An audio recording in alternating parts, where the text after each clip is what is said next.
बचाओ, मुझे बचाओ, कृपा करके कोई तो मेरी मदद करो प्लीज, नहीं तो बाजू चील मुझे खा जाएगी। ये टोनी चिड़िया की आवाज थी जिसे बाजू चील ने अपने पंजों में दबोचा हुआ था और वो दर्द की वजह से रो रही थी, परंतु कोई भी वहाँ पर मौजूद न था जो उसकी मदद करता। देखो तो सही टोनी, तुम्हारा दोस्त तुम्हें छोड़कर भाग गया। आज तो मैं तुम्हें खाकर रहूंगी। नहीं, प्लीज ऐसा मत करो, मुझे मत खाना। मेरी छोटी सी बेटी है, वो इस दुनिया में अकेली हो जाएगी, मेरे अलावा उसका कोई भी नहीं है।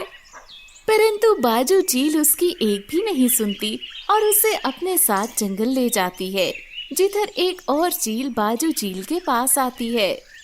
बाजू चील, क्या तुम मुझे भी इस पक्षी का मांस दोगी? मुझे भी बहुत ज्यादा भूख लगी है।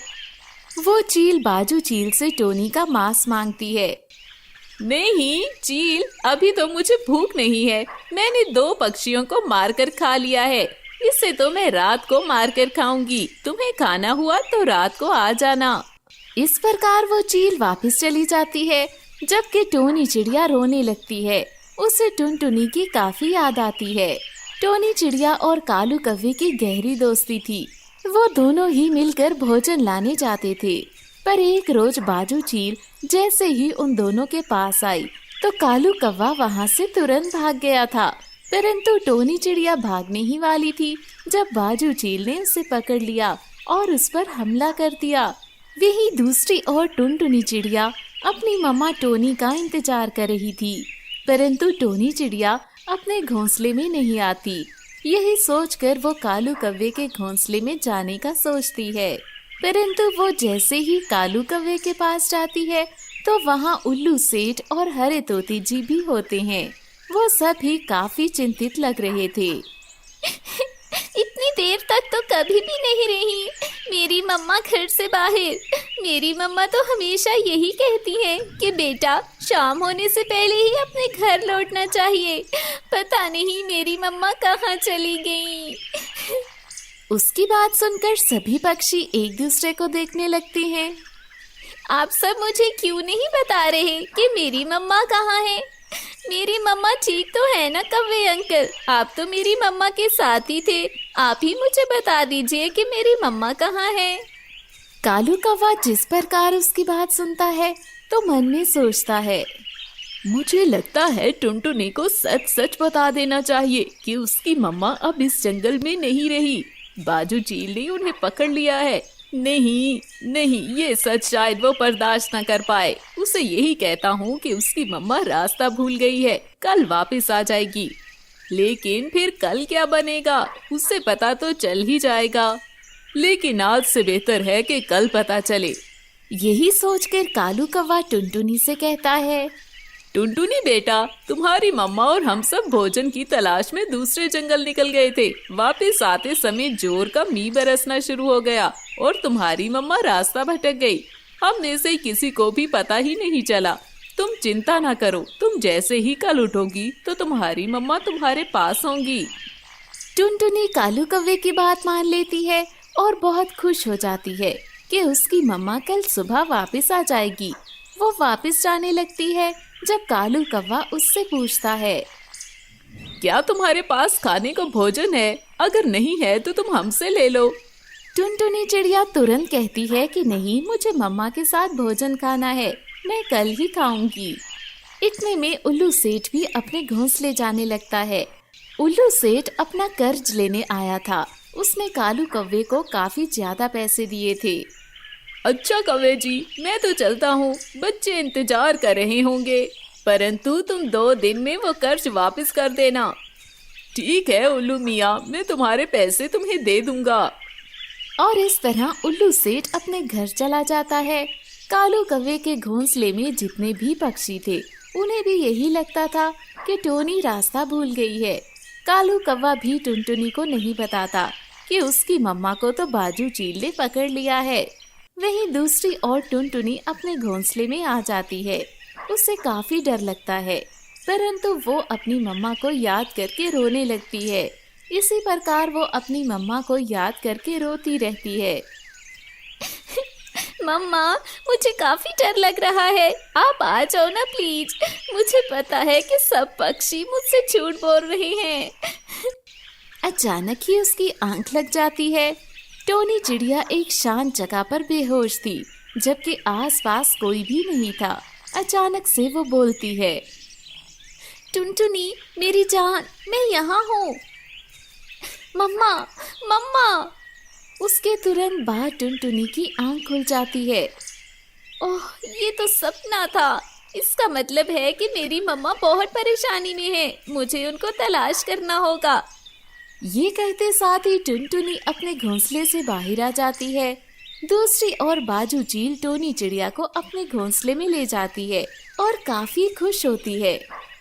आज तो मुझे काफी मजे का भोजन मिलेगा, क्योंकि आज मैं तुम्हारा मांस खाऊंगी। मुझे काफी मजा आएगा। वो तुरंत ही टोनी को रस्सी से बांध देती है। प्यारी चील, ऐसा मत करो, तुम बहुत सारे पक्षियों को खा चुकी हो, जिस कारण तुम्हें सजा भी मिली है। परंतु इस बार अगर तोते महाराज ने तुम्हें पकड़ लिया तो तुम्हारी सजा कभी खत्म नहीं होगी। मुझे कालू कव्वे पर विश्वास है, वो जरूर तोते महाराज को तुम्हारा बता देगा। उसकी बात सुनकर बाजू चील हंसने लगती है। तुम इस कालू कव्वे की बात कर रही हो जो तुम्हें छोड़कर भाग गया था। वो बहुत डरपोक है, वो तोते महाराज को कभी भी नहीं बताएगा। वहीं दूसरी ओर जग्गू अपने पिता और मम्मा रानो कव्वी की बातें सुन लेता है, जब वो एक दूसरे से बात कर रहे थे।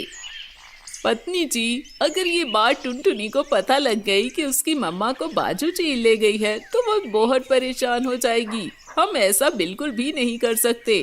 इस प्रकार सभी पक्षी मुझ पर शक करेंगे कि मैंने टोनी जी की मदद क्यों नहीं की। जग्गू जैसे ही अपने पिता की बात सुनता है तो वह हैरान हो जाता है। पापा ने अच्छा नहीं किया, मुझे टुनटुनी को सारी सच्चाई बतानी होगी कि उसकी मम्मा बाजू चील के पास हैं।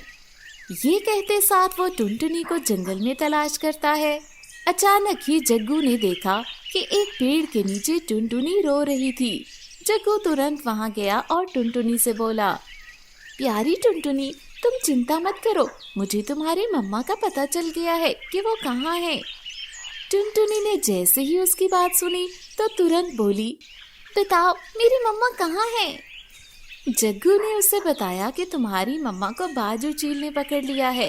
ये सुनकर तो टुनटुनी हैरान होती है और वो जग्गू से बोलती है, परंतु अब मैं क्या करूं? मैं अपनी मम्मा को बाजू चील से कैसे मुक्त करवाऊं? वो रोने लगती है। जब जग्गू को उस पर दया आ जाती है तो कहता है, अरे टुनटुनी, तुम चिंता मत करो, हमें तोते महाराज के पास जाना चाहिए, वही इस समस्या का कोई समाधान बताएंगे। इस तरह वो दोनों तोते महाराज के महल चले जाते हैं। तोते महाराज तुरंत ही बाजू चील के जंगल में चले जाते हैं। उसके साथ जग्गू और टुनटुनी भी जाते हैं। वो जैसे ही बाजू चील के घोंसले में जाते हैं तो वहाँ बाजू चील ने टोनी चिड़िया को रस्सियों से बांधा हुआ था। टुनटुनी अपनी मम्मा को देखकर रोने लगती है। मम्मा, मम्मा। वहीं दूसरी ओर तोता महाराज तुरंत ही एक जाल में बाजू चील को कैद कर लेता है। बाजू चील, तुमने कई बार क्षमा मांगी थी, परंतु तुम में कोई सुधार नहीं आया। अब मैं तुम्हें बिल्कुल नहीं छोड़ने वाला। वहीं दूसरी ओर जग्गू और टुनटुनी दोनों मिलकर टोनी चिड़िया को खोलते हैं। टोनी अपनी बेटी टुनटुनी से मिलती है, जबकि बाजू चील सबसे क्षमा मांगती है, लेकिन कोई भी उससे माफ नहीं करता। कालू कौवा अपनी पत्नी रानो कव्वी के साथ टोनी के पास जाता है, परंतु टोनी उससे नाराज हो जाती है। तुमने मेरी मदद नहीं की और भाग निकले, तुम दोस्ती के लायक नहीं हो। कालू कौवा वापस चला जाता है, परंतु टुनटुनी जग्गू को कहती है, जग्गू, तुम्हारा बहुत बहुत धन्यवाद, तुमने मेरी बहुत मदद की। वहीं दूसरी ओर जंगल के सभी पक्षी ये देखकर खुश होते हैं कि बाजू चील को तोते महाराज ने कैद कर लिया है। अब सारे पक्षी अपने अपने बच्चों को छोड़ देते हैं, क्योंकि बाजू चील के डर के कारण कोई भी बच्चा घोंसले से बाहर नहीं निकलता था। परंतु बाजू चील को कैद किए हुए 2 माह बीत जाते हैं। उसके बाद तोते महाराज उल्लू सेठ से पूछते हैं कि बाजू चील को छोड़ देना चाहिए या नहीं। उल्लू सेठ तोते महाराज को कहता है कि बाजू चील को एक आखिरी मौका मिलना चाहिए। इस प्रकार बाजू चील फिर से आजाद हो जाती है।